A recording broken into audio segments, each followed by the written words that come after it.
selamat datang dalam podcast Mitra Carita, episode tips menjadi UMKM tahan banting di era serba digital. Kali ini saya nggak sendiri, kita akan membahas terkait UMKM yang juga akan dikemas dalam bentuk bisa nggak sih UMKM ini bisa bergerak dalam kondisi digital saat ini, perkembangan digital saat ini. Dan saya tidak sendiri, saya bersama dengan Kak Nur Fadila selaku konsultan UMKM dan juga selaku founder dari PT Juru Legal Indonesia, juga menjadi co-founder PT Ripuji Lontarata Indonesia dan juga menjadi direktur utama dari PT Magau Edukasi Bangsa, dan juga masih banyak lagi pengalaman yang pastinya ini bersama dengan Kak Dila nantinya akan kita kupas tentang bagaimana sih menjadi UMKM yang tahan banting di era serba digital. Selamat pagi Kak Dila. Pagi. Halo. Oke, kita akan bahas sedikit ya, mungkin mengenai UMKM sendiri itu apa, dan mungkin bisa dijelaskan sedikit tentang UMKM. Mungkin ada yang belum tahu nih UMKM ini seperti apa, mungkin dijelaskan secara garis besarnya dulu kepada mitraku pada saat itu. Oke. Jadi UMKM sendiri itu adalah usaha mikro, kecil, dan menengah. Jadi usaha yang dilakukan oleh masyarakat, mungkin itu dari skala kecil atau mikro atau bahkan menengah. Nah, untuk syarat-syarat menjadi UMKM itu sebenarnya kalau kita sudah mulai usaha itu sudah dikatakan UMKM. Terlepas dari berapa modalnya, berapa asetnya, itu sudah termasuk UMKM, gitu Kak. Oke, jadi misalnya nih kalau usaha kelontong gitu ya, kayak usaha-usaha di pinggir jalan, kan kita biasanya lihat ya usaha-usaha di pinggir jalan, kelontong-kelontong kayak gitu, berarti itu sudah masuk UMKM juga ya? Betul. Oke, jadi terkait dengan, ini menarik ya buat saya pribadi dan juga mungkin buat mitraku di luar sana yang pengen banget nih untuk memulai UMKM tapi nggak tahu nih mau stepnya tuh kayak gimana. Nah, biasanya itu mereka UMKM-nya itu mereka bingung, ini mau usaha apa ya, gitu loh. Karena di luar sana, misal nih, saya mau usaha kelontong, gitu. Tapi udah ada nih yang lebih gede di sebelah, gitu. Udah ada yang lebih gede, terus marketnya lebih ini. Nah, yang saya mau bagi dan juga mungkin menjadi pertanyaan untuk kita juga di sini. Nah, sebagai seorang konsultan UMKM, menurut Kak Dila, di era digitalisasi saat ini, apa saja sih hal yang sangat penting bagi pelaku UMKM di era yang serba digital pada saat ini? Dan apakah UMKM ini bisa bertahan tanpa adanya teknologi digital yang dimanfaatkan? Oke, jadi mungkin apakah penting sekarang ini UMKM di era serba digital ini? Jadi sebenarnya sangat penting ya. Jadi sesimpel UMKM itu punya media sosial. Jadi karena kita sekarang sudah serba digital, semua orang punya media sosial. Jadi setidaknya UMKM juga punya media sosial bisnis ya, bukan pribadi. Nah, apakah bisa bertahan tanpa menggunakan media digital? Sebenarnya bisa-bisa aja sih, cuman jadinya akan stuck di situ-situ saja gitu. Tidak ada perkembangan dan tidak ada perluasan pasar. Gitu. Itu sih yang paling penting kenapa kita perlu untuk juga ikut dalam dunia digital ini. Sesimpel buat akun sosial media mungkin ya, betul, gitu mungkin kayak Facebook atau Instagram atau sekarang yang lagi ngetren TikTok, itu tergantung lagi dari UMKM. Nah, tadi Kak Dila sempat singgung bahwa semua orang bisa bikin atau semua orang bisa membuat UMKM terlepas dari modalnya berapa. Nah, ini misalnya nih ya, misalnya ada anak-anak muda nih biasanya ya, anak-anak Gen Z yang kayaknya agak bosan gitu loh untuk kerja kantoran. Mereka juga pengen untuk usaha UMKM gitu loh. Nah, bisa nggak sih kira-kira di dalam era digital pada saat ini mereka hanya mengandalkan satu sosmed aja? Bisa. Jadi UMKM tuh bahkan tidak disarankan untuk punya media sosial. Mungkin punya tapi ada yang lebih dioptimalkan. Misalnya nih, Kakak punya usaha fashion. Kira-kira usaha fashion itu cocoknya di media sosial mana? Kan itu pertanyaannya. Iya. Cara melihat cocok atau tidaknya itu dari siapa yang akan kita target untuk membeli produk kita. Misalnya usaha fashion, berarti kebanyakan ini Gen Z misalnya ya. Oh, Gen Z itu kebanyakan di TikTok. Berarti kakak punya Facebook, kakak punya Instagram, punya TikTok, tapi yang sangat dioptimalkan itu di TikTok misalnya. Gitu. Jadi yang punya media sosial lain itu cuman kayak pemanis gitu. Gitu. Yang dioptimalkan ya mungkin 1-2 sosial media. Berarti tergantung sama target pasarnya sendiri sekali. gitu ya. Jadi teman-teman kalau misalnya pengen buat UMKM nih harus tahu dulu ya target pasarnya ini kemana gitu ya. Sasarannya tuh kemana, terlepas dari modalnya berapa. Jadi selain modalnya juga terserah kita mau berapa nih ya, harus juga mempertimbangkan kemana nih arah pasarannya nih. Nah ini juga menarik buat saya pribadi ya. Biasanya tuh untuk pelaku UMKM ada juga yang masih merasa asing gitu. Mungkin karena ada juga yang punya usaha yang sudah turun-temurun. Akhirnya mereka juga kadang masih menutup diri untuk terbuka melihat bahwa sekarang tuh pemasarannya itu bisa lewat digital, nggak harus pakai dulu kan biasa pakai brosur atau mungkin dari mulut ke mulut gitu kan, person to person. Nah, kira-kira menurut Kak Dila, langkah sederhana apa yang bisa dilakukan untuk menarik pelaku usaha atau pelaku UMKM ini yang mungkin mereka masih melek dengan digital? Biasanya kan usia-usia yang lanjut gitu kan, atau mungkin punya usaha turun-temurun kayak gitu. Tadi gimana nih Kak? Kalau langkah pertama untuk mulai digitalisasi itu adalah WhatsApp Business. Itu sesederhana WhatsApp bisnis dikelola secara profesional, memang berkaitan dengan bisnis. Minimal foto profilnya logo bisnis lah, misalnya. Karena kadang kan kita misalnya, kita dapat informasi dari orang, ini jualan misalnya jualan kue apa gitu. Tapi kita lihat foto profilnya misalnya foto kucing lah. Iya. Ini penjual jadi kah? Iya, penjual jadi kah? Itu kan kita jadinya ragu ya. Tapi kalau misalnya terpampang jelas logonya misalnya, terus informasi-informasi produk atau alamat dan lain sebagainya, itu kan akan lebih ada trust-nya kepada konsumen gitu.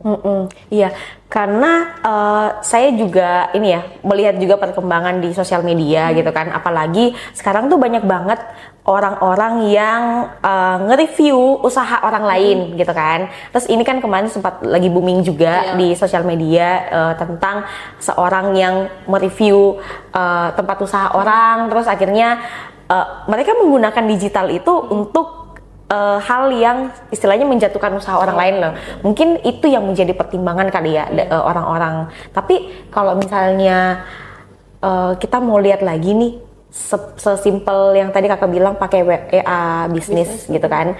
Misalnya ada orang-orang yang berpikir kayaknya nggak usah deh pakai WA bisnis. Selain WA bisnis, apalagi nih kira-kira yang bisa mendorong mereka untuk akhirnya punya open minded tentang kayaknya harus pakai digital deh biar laku gitu usahanya. Selain bisnis pastinya media sosial ya yang paling gampang dan menurutku gratis. Orang daftar Instagram tidak perlu bayar kan? Iya, orang betul daftar sih. Facebook nggak perlu bayar, TikTok juga nggak perlu bayar.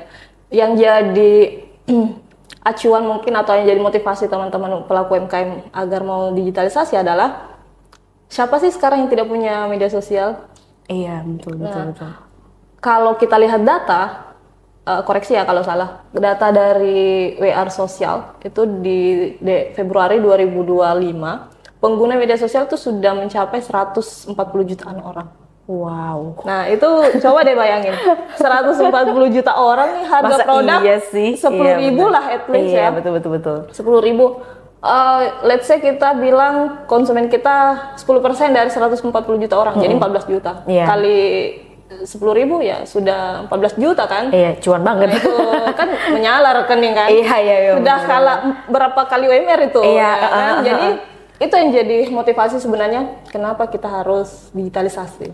Oh, oke. Sesimpel itu. Sesimpel itu, iya.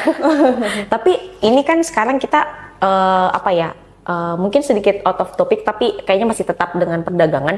Ini kan kemarin kita lagi dengar isu kan tentang perang perdagangan nih antara US dan juga China gitu kan.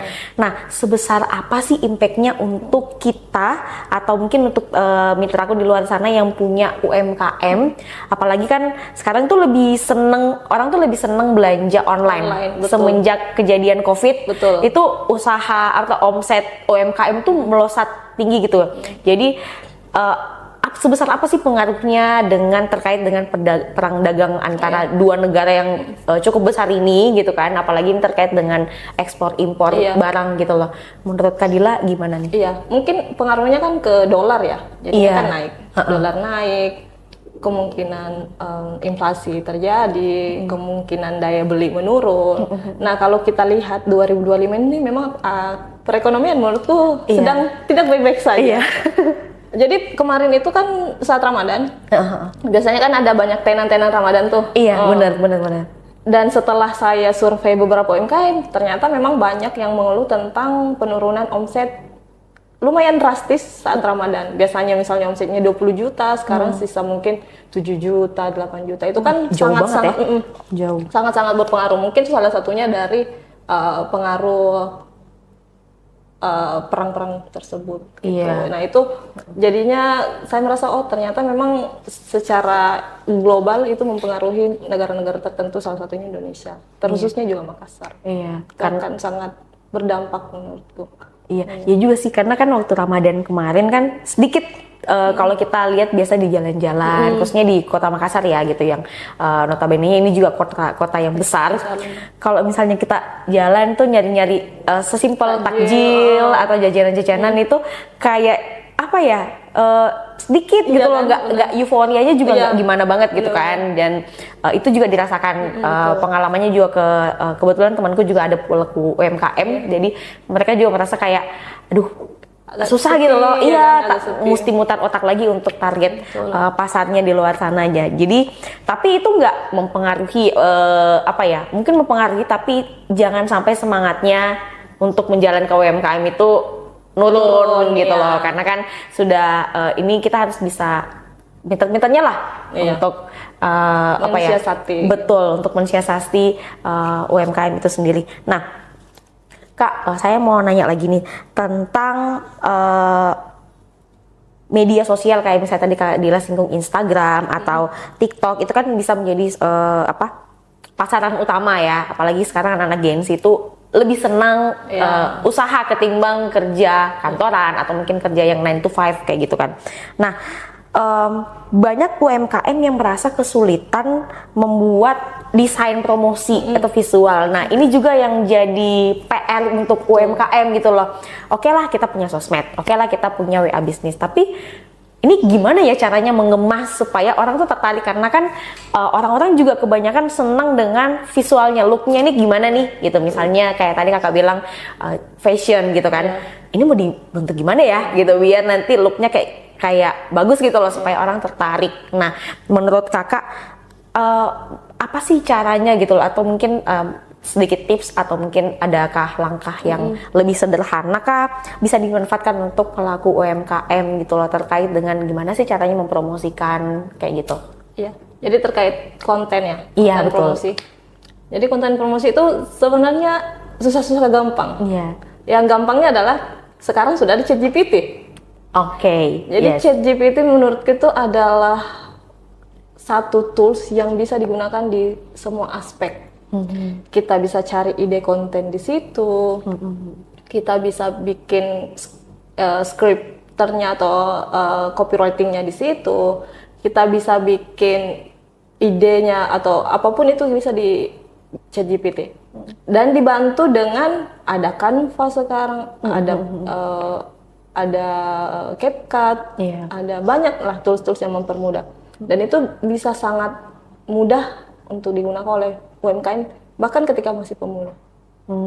Jadi memang sudah banyak medianya gitu kan. Tapi saya potong lagi sedikitnya. Tapi kan kalau kayak gitu, ini misalnya ya ada pelaku UMKM yang nanya, ntar berlangganan gitu, ntar ini jadinya bug nih di HP kita gitu loh. Itu gimana cara mensosialisasikan sama mereka gitu, karena kan tidak sedikit juga pelaku UMKM yang juga mungkin bukan generasi milenial gitu loh. Jadi masih melek lah dengan itu, terkait yang mereka masih pakai cara yang istilahnya konvensional gitu loh, kayak misalnya pajang di jalan-jalan misalnya dengan tulisan yang ala kadarnya aja kayak gitu. Iya, kalau soal berlangganan sebenarnya iya ada juga yang berlangganan sih, cuman kan kita ya misalnya sumber daya kita terbatas, ya udah pakai yang gratis aja. Karena jujur saya juga pakai Canva-nya yang gratis, pakai CapCut-nya yang gratis, pakai ChatGPT-nya juga yang gratis. Jadi maksudku selama itu yang gratis masih bisa dioptimalkan seoptimal mungkin ya kenapa tidak ya? Iya kan? sih, betul.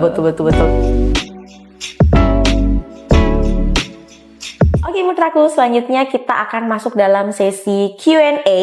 Jadi kita akan baca beberapa pertanyaan dari followers Hasa Mitra yang juga sudah mengisi di story Instagram Hasa Mitra Q&A seputar UMKM yang akan kita bahas sama Kak Dila pada saat ini. Nah Kak, ini ada pertanyaan dari @ini_milda. Pertanyaannya adalah bagaimana cara meningkatkan kepercayaan pelanggan saat jualan online?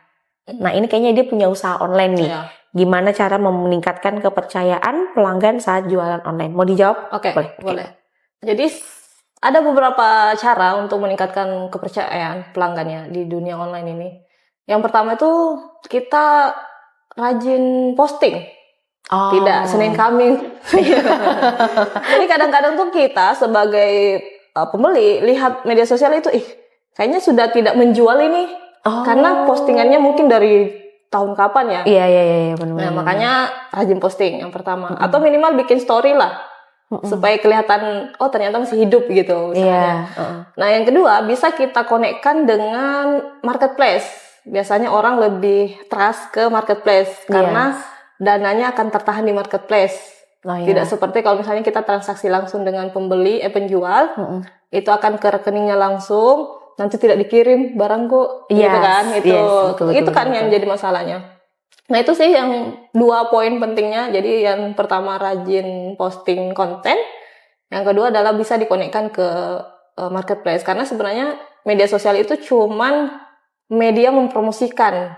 Kadang-kadang tuh closingnya kita di marketplace mungkin atau di WhatsApp, dan itu yang salah satu yang bisa kita bangun kepercayaannya di situ, di marketplace atau di WhatsApp. Minimal tadi yang kita bilang logonya itu harus menarik ya, atau logonya ya minimal logo bisnis ya untuk jadi profile. Oke.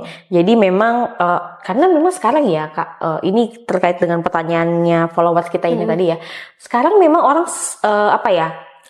punya trust issue gitu loh, tentang ntar ini jualannya nggak sesuai nih yang gambar sama jadinya gitu, atau misalnya mungkin ngaruh nggak sih Kak kalau misalnya kita selaku pelaku UMKM gitu ya, biar untuk meningkatkan kepercayaan, misalnya kita pakai kayak food blogger atau misalnya food review kayak gitu-gitu, untuk mungkin berarti memang sudah di review nih sama si ini gitu kan, influencer atau apa, itu ngaruh nggak kira-kira untuk meningkatkan kepercayaan? Ngaruh banget.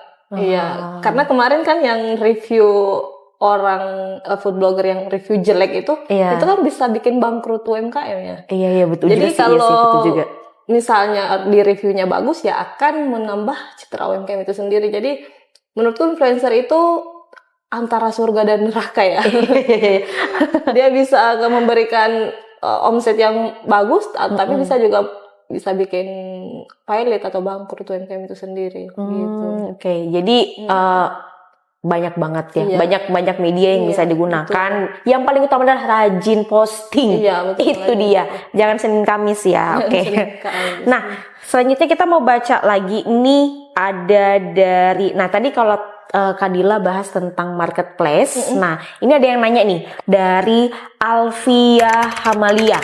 Dia nanya, Kak, kalau mau usaha sebaiknya fokus kemana? Instagram, TikTok, atau marketplace? Oke.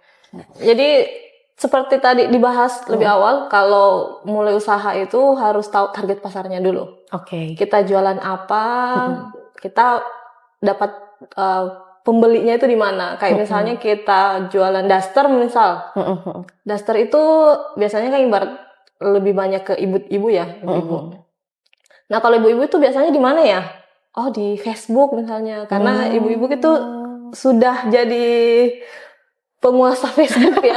Apalagi ditambah sekarang adanya Facebook Pro. Iya, FB Pro, betul. Itu makin banyak ibu-ibu yang merasa ternyata bisa dapat uang ini dari Facebook. Jadi makin aktif di Facebook. Nah, itu bisa maksimalkan. Jadi kita sebagai penjual panci misalnya, penjual wajan misalnya, atau alat dapur lainnya ya bisa jualan di Facebook Marketplace gitu. Atau misalnya kita jualan make up bisa di TikTok. Biasanya kan itu orang scroll TikTok, check out. Iya benar. Ada keranjang kuning. Iya, ada keranjang kuning, check out. Betul, Karena promosinya mungkin konten promosinya bagus, produknya mungkin bagus dan sudah di-review sama orang-orang. Jadi jadinya check out gitu.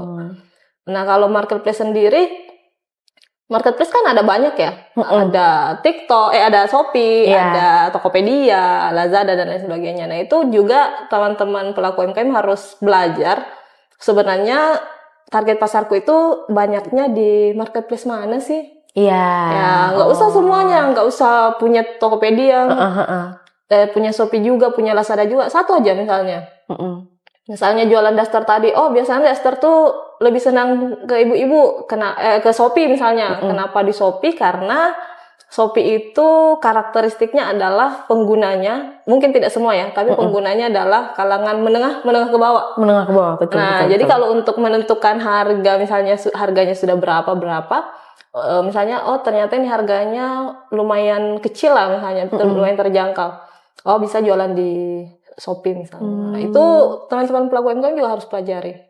Jadi tergantung dari target pasarnya kemana gitu kan. Jadi kalau misalnya nih teman-teman mau jualan kayak misalnya, pakaian atau misalnya mungkin makanan, nah mungkin bagusnya kita lihat-lihat aja ya. Kalau di TikTok kan kayaknya kalau makanan kayaknya nggak terlalu ini deh. Biasanya barang. Mau ke Instagram boleh, marketplace boleh. Jadi relatif ya, tergantung dari target pasarnya kayak gimana. Iya, itu yang penting sih. Iya, kita lanjut lagi dari Uni_Win. Uni_Win, dia nanya gini Kak, penting nggak sih punya website buat UMKM atau cukup di sosmed aja? Nah kan tadi kita sudah singgung tentang sosmed, marketplace. Ini ada yang nanya, kalau misalnya punya website itu penting nggak sih atau cukup di sosmed? Iya, sebenarnya penting nggak penting. Pentingnya gimana? Nggak pentingnya gimana? Penting ketika UMKM-nya atau usahanya itu memang orientasinya mungkin ekspor. Kadang-kadang tuh kalau ekspor ya orang luar tuh carinya website, jarang tuh yang lihat media sosial. Jadi kalau misalnya usahanya mungkin hanya skala mikro kecil, atau tidak ada orientasi atau potensi ke ekspor, ya mungkin media sosial cukup. Jadi penting ketika usahanya memang mau potensi ekspor atau mau diniatkan untuk ekspor. Berarti kayak usaha-usaha hitungannya udah usaha besar ya? Iya, tidak juga. Ada juga UMKM yang bisa ekspor, tapi kembali lagi misalnya potensi-potensi ekspor itu apa sih? Kopi misalnya. Oh iya, benar. Lada, rempah-rempah itu kan biasanya skala ekspor ya, dan memang itu penting untuk punya website. Kalau bahkan kalau bisa websitenya profesional dan 2 bahasa. Yes. English Indonesia. Iya, English Indonesia karena kan targetnya buyer luar negeri. Oh iya juga sih, bener. Iya sih, kebanyakan orang-orang di luar dari Indo gitu ya. Saya nggak sebut Inggris atau apa ya, tapi di luar Indo tuh memang biasa mereka lebih senang cari website ketimbang apalagi marketplace ya, karena kan masing-masing negara kan punya marketplace sendiri gitu loh. Jadi kalau kita juga kadang kalau misalnya kita sendiri pun mau belanja barang yang di luar, kita harus punya marketplace-nya sendiri mereka di sana, terus di-convert lagi gitu kan mata uangnya. Jadi penting nggak penting penting. Yang penting punya sosmed aja dulu. Kalau website bisa opsional kali ya. Betul. Ada satu lagi nih yang mau 2 juga boleh nanya. 2. Satu dulu deh nih ya. Ada yang nanya dari FHA.uul. Ini gimana sih bacanya? Fa.uul gitu ya. Ini ada yang nanya, Kalau UMKM kecil bisa nggak sih go digital tanpa modal besar? Kayaknya sudah dijawab deh, cuman mungkin Iya. akan di-review lagi.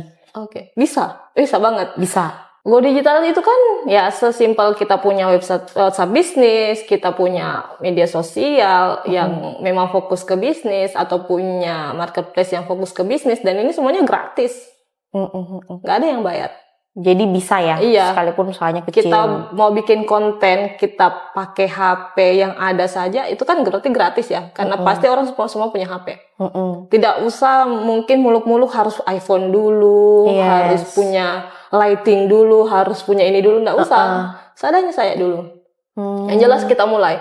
Nah, mungkin teman-teman pelaku UMKM kalau bisa scroll sampai bawah Brownies Amanda, Yes. Amanda kayak yang terkenal itu. Yes. Kamu lihat deh postingan paling bawahnya apa? Itu foto apa ya? Pokoknya saya nggak terlalu ingat apa, tapi ini sangat jauh berbeda dengan kontennya yang sekarang. Jadi itu berarti Amanda ini juga ikut go digital, ikut Yes. berkembang karena dunia digitalisasi yang sekarang ini. Jadi awalnya ya postingnya apa? Mungkin brocil, teman-teman tahu brocil? Itu postingan pertamanya itu apa? Kalau tidak dihapus ya. Iya. Tapi kalau Amanda saya yakin, karena saya sudah scroll sampai bawah. Dan itu postingannya ya editannya masih kaku. Yes. Mungkin ownernya saja itu yang bikin sendiri. Nah, itu. Tapi sekarang kalau kita lihat ya Brownies Amanda kan sudah bagus ya. Dan postingannya, kontennya juga sudah bagus. Itu learning by doing lah menurutku. Yes. Jadi itu gratis.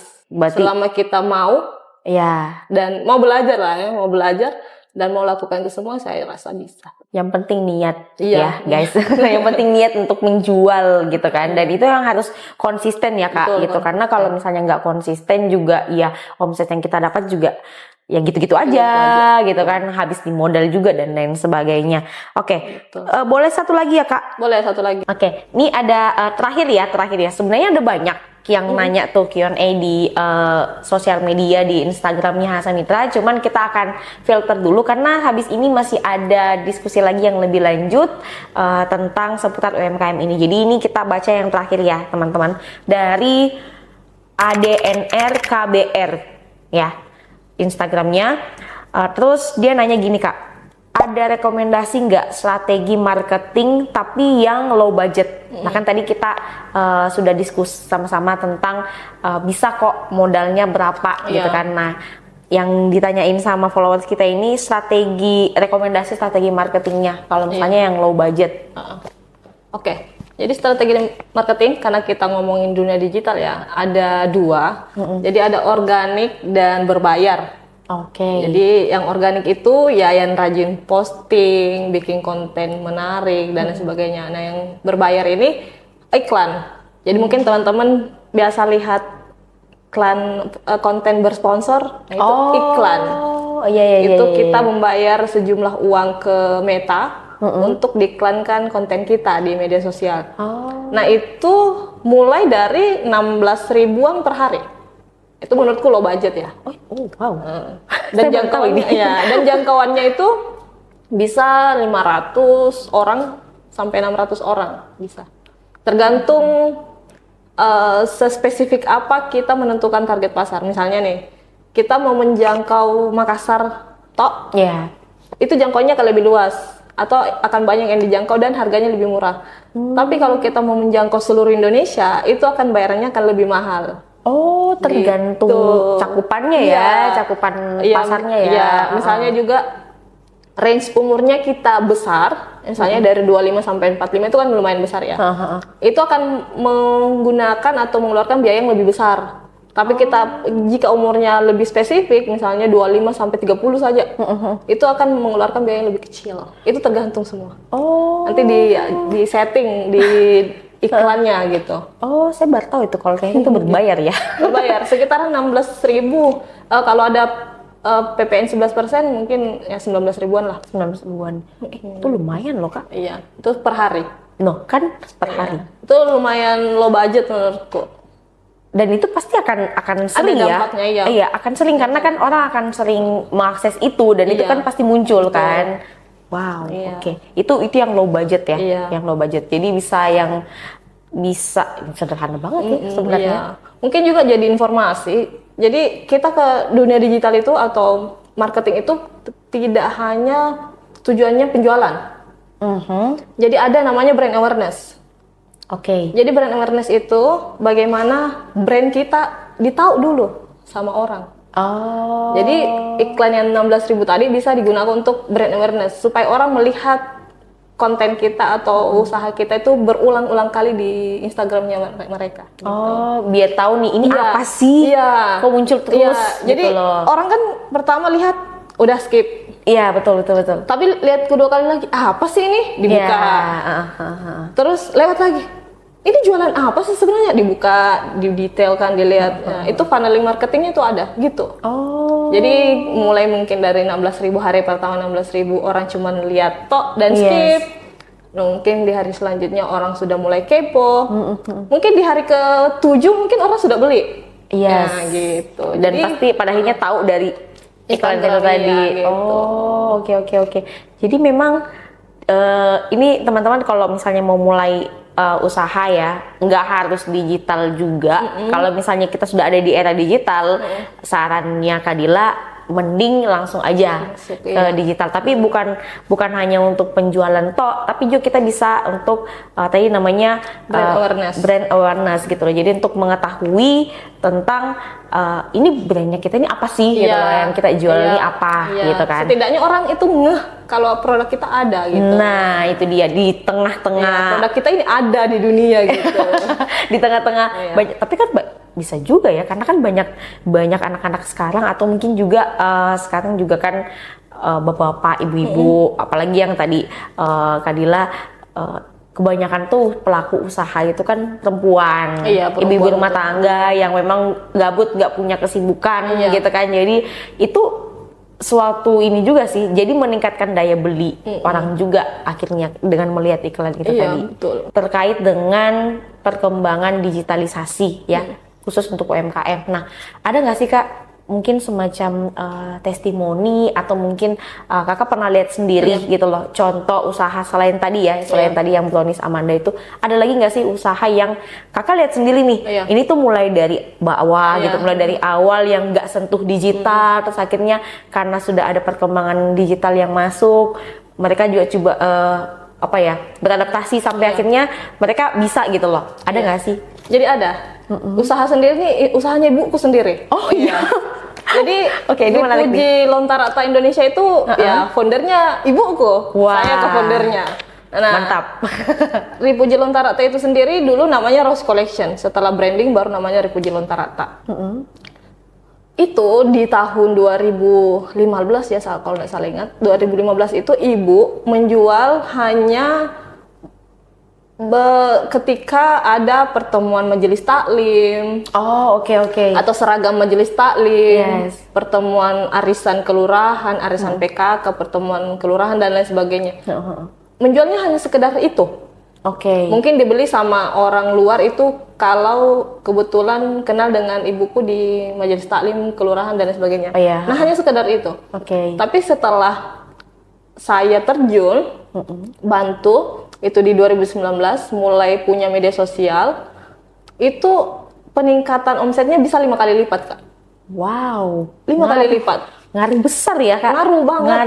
Ngaruh. Apalagi Oke. dulu 2019 itu orang masih belum se-hype ini dunia digital. Bener, masih peralihan ya. Iya. Masih peralihan. Apalagi kan dulu 2019-2020 corona ya. Yes, ya kan? betul. Jadi saat itu mungkin jalan satu-satunya orang belanja itu via online. Yes. Nah, jadi itu peningkatannya bisa sampai 5 kali lipat, Kak, dari awalnya yang konvensional. Wow. Gitu. Kalau boleh tahu usahanya Kak, Jadi, yang Ripuji ini? Iya, usahanya tuh Ripuji Lontarata itu tas, Oke. topi, dompet itu yang kita combine dari lontara, motif lontara. Oh, gitu. Bagus banget ya. Iya. Ini salah satu testimoni yang Iya, itu menurutku yang tidak bisa kulupa dari perjalanan hidupku. Asik. Dari perjalanan hidupku sayanya sendiri pun mulai masuk dunia digital itu 2019. Dan praktek pertama aku itu atau portofolio pertama aku itu adalah usahanya ibuku. Wow. Dan akhirnya saya jadi co-foundernya di situ. Wow. Dan sekarang sudah besar dan ini berarti besar sekali ya pengaruh digital ini. Kalau misalnya kita memang sudah melek dengan itu gitu, apalagi untuk pelaku-pelaku UMKM yang memang usahanya sudah jauh misalnya mungkin sudah dari lama ya, misalnya sudah berdiri sekitar puluhan tahun gitu loh. Dan kayaknya kalau saya pribadi ya Kak yang berpikir ini agak rugi sih kalau misalnya sudah ada platformnya sudah ada teknologi saat ini yang berkembang dan lantas kita masih tetap pakai cara yang konvensional gitu loh. Dan itu kan nanti kedepannya akan semakin gila lagi nih digitalnya gitu kan. Apalagi sekarang sudah ada AI tadi ChatGPT gitu. Jadi kan memang harus bisa mengimbangi gitu ya. Oke. Dan ini testimoni yang paling langsung testimoninya. Nah, Kak, terkait dengan yang tadi UMKM itu kan tadi kita bahas sendiri tentang modal. Ada yang bilang kalau nggak apa-apa ya kita mulai dari low budget gitu kan, modalnya bebas kayak gimana. Nah, kalau misalnya UMKM-nya ini udah banyak lah yang beli gitu kan. Nah, bagaimana sih caranya Kak menurut Kakak untuk mengetahui kalau ini usahanya ini udah bisa naik kelas nih? Misalnya mungkin hal-hal yang kecil-kecil aja, terus karena apa sih faktornya yang bisa dilihat dari Kadila untuk akhirnya ini usahanya udah bisa nih gitu. Mungkin udah bisa pakai ekspor nih keluar gitu misalnya, atau mungkin bisa nih menjangkau di luar Makassar, bisa mungkin sampai ke Jawa atau bisa sampai ke mungkin dari Sabang sampai Merauke udah bisa gitu. Itu faktornya dilihat dari mana, indikatornya dari mana? Iya, jadi ada beberapa indikator yang bisa dijadikan acuan kenapa UMKM itu dikatakan naik kelas. Mungkin dari situ atau kita tarik dulu ke belakang dari masalah UMKM. Jadi UMKM itu kadang-kadang masalahnya adalah UMKM tidak tahu masalahnya apa. Itu. Apa sih ini sebenarnya masalahku? Kenapa UMKM ku begini-begini aja? Kenapa UMKM ku kayaknya stuck begini aja gitu? Ya, yang jadi masalah adalah UMKM nggak tahu masalahnya apa. Nah, itu salah satu hal yang penting kenapa UMKM butuh pendamping, mentor, konsultan dan sebagainya. Nah, bagaimana UMKM dikatakan naik kelas itu adalah ketika masalahnya sudah selesai. Nah, satu persatu masalahnya sudah selesai. Misalnya awalnya masalahnya itu di produksi. Produksinya kenapa nih? Produksinya dia punya mesin 3 tapi cuma bisa mengoptimalkan produksi cuma 10 per hari. Itu kan masalah ya? Yes, betul. Kok bisa? Padahal kan mesinnya 3. Betul. Berarti satu mesin cuma produksi antara 3 sampai 4 dong. Ya kan? Itu kan jadi masalah. Kenapa? Karyawannya nggak ada. Ya kan? Itu kembali lagi. Kenapa karyawannya nggak ada? Karena nggak mau rekrut. Ya kan? Kenapa nggak mau rekrut? Karena trust issue. Kenapa trust issue? Karena pelaku UMKM-nya nggak bisa nge-lead atau nggak bisa jadi leader untuk karyawannya. Nggak bisa proses rekrutmen, nggak tahu caranya. Nah, itu kan masalah ya. Dan itu salahnya kan runut.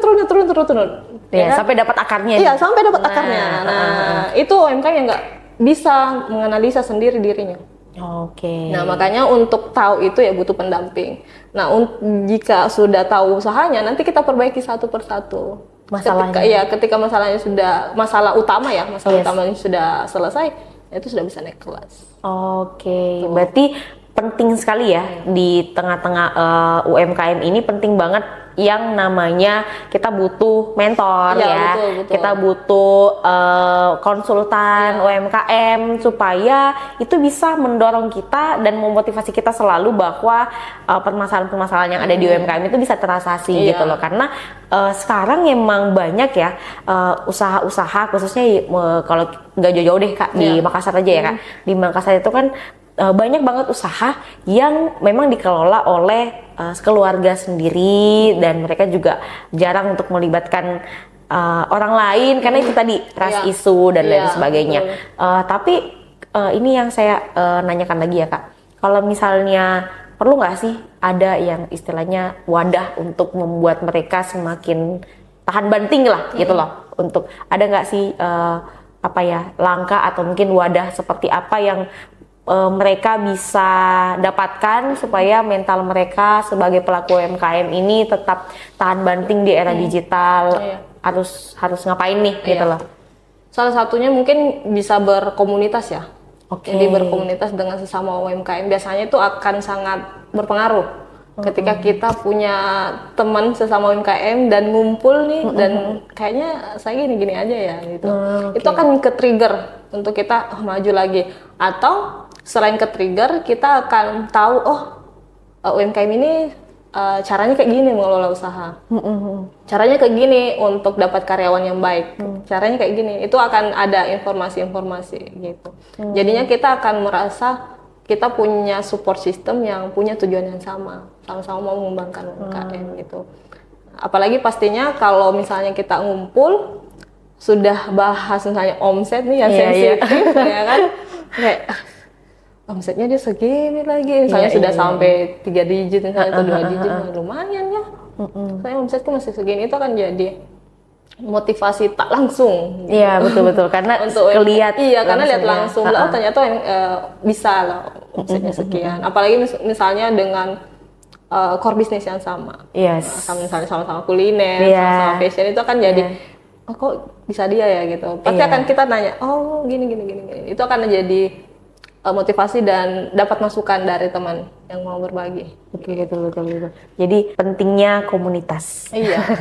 Karena kalau misalnya ini kan kita kadang suka bersosialisasi ya dengan orang gitu loh. Tapi ada juga nih misalnya Kak ya, ini contoh kasus aja ya. Misalnya dalam satu komunitas itu kadang juga kan kita bisa sharing ya tentang pengalaman berusaha, tentang pengalaman UMKM. Tapi terkadang ada juga nih yang main sikut-sikutan nih di dalam gitu. Jadi apalagi kalau misalnya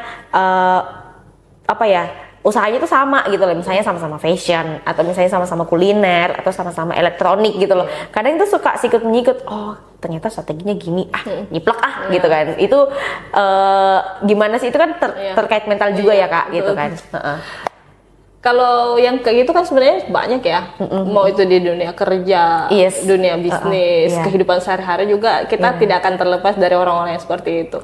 Tapi saya selalu jadi acuan adalah mungkin orang bisa menyalin strategi kita, tapi rezeki kita tidak akan pernah sama. Ini kayak saya jadi kayak ustaz. Dia ada sisi ceramah ya. Iya, jadi itu aja sih menurutku yang paling bisa jadi acuan ketika kita mungkin ketemu dengan orang-orang yang mungkin berniat jahat atau apapun itu. Ya mungkin dia bisa menyalin atau menjiplak strategi kita, tapi rezeki nggak akan pernah sama. Intinya rezeki nggak akan tertukar ya guys. Mau kayak gimana pun, yang penting kita melakukan terbaik dan yang paling penting konsisten dalam menjalankan usaha. Oke mitraku, sekarang kita masuk dalam sesi mitos atau fakta. Kita mau main games nih dengan Kak Dila, mitos atau fakta seputar UMKM. Nah Kak, ini ada beberapa statement yang nanti Kakak boleh tebak ini mitos atau fakta, gitu ya. Dan nanti boleh dijelaskan mitosnya kenapa, faktanya kenapa.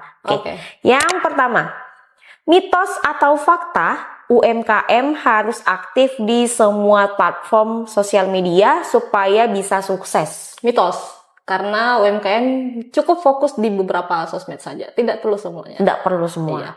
Fokus aja ya sama beberapa aja yang penting. Berarti itu mitos ya Kak?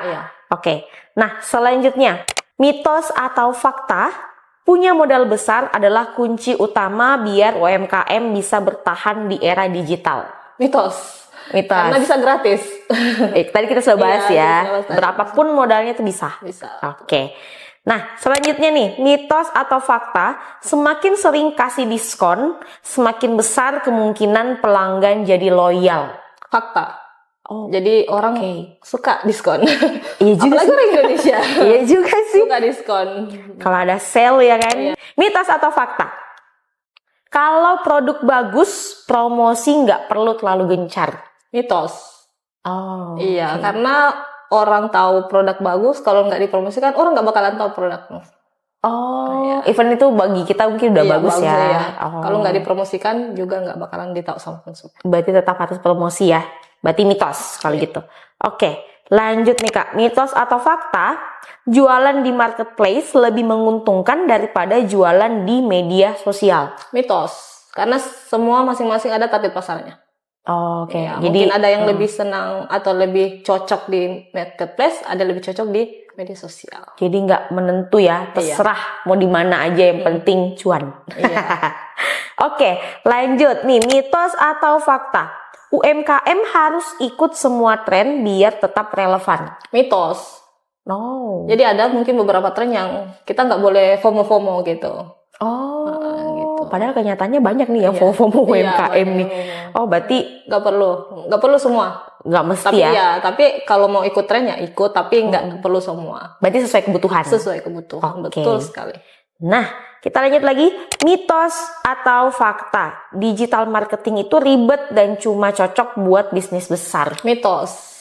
Oke. Iya, karena Karena? mulai media sosial itu juga sudah termasuk digital marketing. Dan itu mudah dan murah. Iya. Dan gratis. Iya, gratis bahkan. Gratis bahkan. Oke. Nah, kita lanjut lagi nih, mitos atau fakta, branding nggak penting kalau targetnya cuma pasar lokal. Mitos, branding itu penting. Jadi kita punya produk atau kita punya jasa itu harus di branding supaya orang ingat kalau kita mau kue misalnya ke sini. Oh. Kalau mau konsultan UMKM ke saya. Gitu. WA di bawah sini. Begitu. Jadi penting untuk branding. Yes, Penting. oke. Oh, terserah ya mau pasarnya Iya, di mau mana. pasar lokal, regional, nasional atau internasional. Branding Oke. ya is number one lah. Gitu. Biar laku. Iya, betul. Lanjut lagi, mitos atau fakta, buat UMKM kualitas produk lebih penting daripada pelayanan. Nah, Fakta.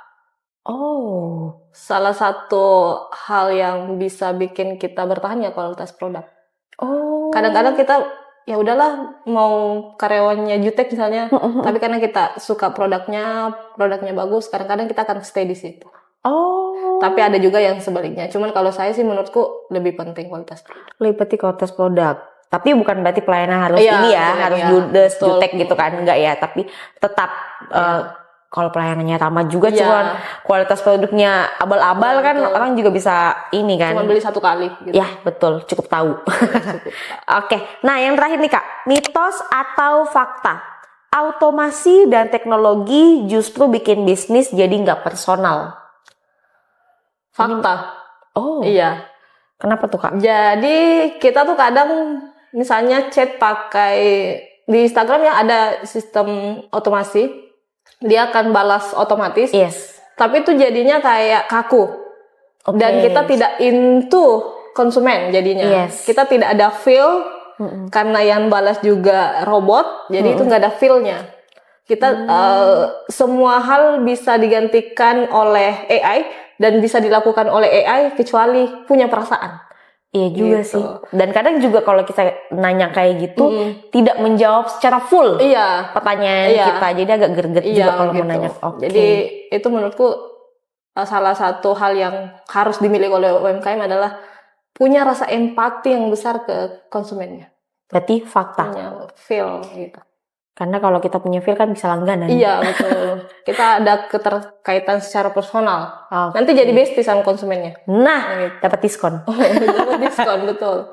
Oke, nah oke, kita sudah selesai main games mitos atau fakta edisi UMKM. Oke mitraku, tadi kita sudah main games, kita juga sudah tanya-tanya sama Kak Dila dan juga kita juga sudah bacakan beberapa pertanyaan dari followers. Nah sekarang kita mau dengar nih ada closing statement gak nih dari Kak Dila untuk seluruh pelaku UMKM yang menyaksikan tayangan ini dan juga seluruh pelaku UMKM dimanapun berada. Mungkin ada closing statement Kak? Oke. Semua hal di dunia ini bisa kita lakukan, gak ada yang gak bisa. Yang jelas kita mau dan mulai aja dulu. Mungkin itu saja dari saya. Terima kasih mitraku.